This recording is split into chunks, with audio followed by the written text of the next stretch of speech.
जय श्री राम।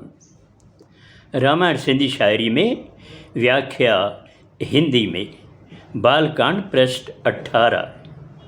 इसके पहले राजा दशरथ जब बारात लेकर राजा जनक की नगरी पहुँचे तो वहाँ के लोगों ने बारात का बहुत स्वागत किया और राजा दशरथ भी अपने दोनों पुत्रों राम और लक्ष्मण से मिलकर इतने प्रसन्न हुए कि ऐसा लगा कि किसी मृत व्यक्ति में सांस आ गई हो।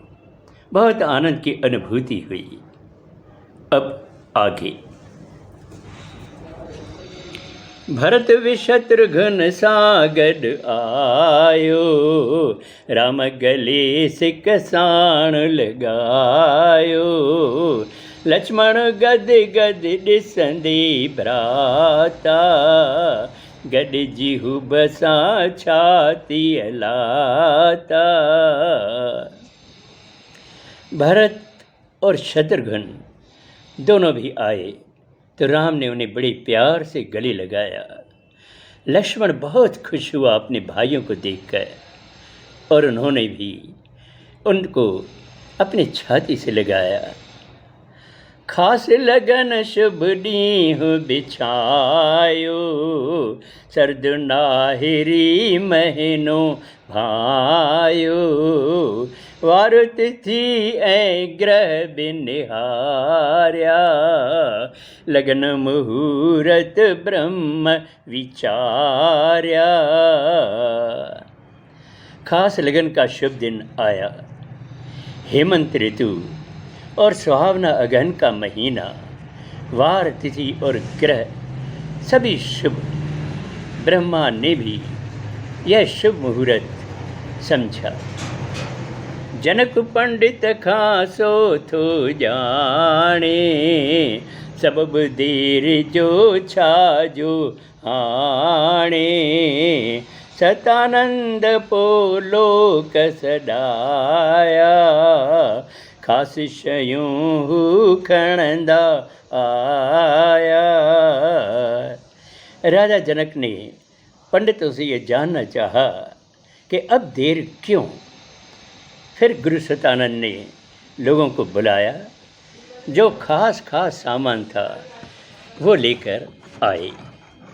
शंख नगारा ढोल वजन था, सुंदर मंगल कलश सजन था। सुहागिणियों ने शुभ गीत बिगाया, ब्राह्मण पढ़ंदे वेद बुधाया। शंख नगारे और ढोल बजने लगे, सुंदर मंगल कलश सजने लगे।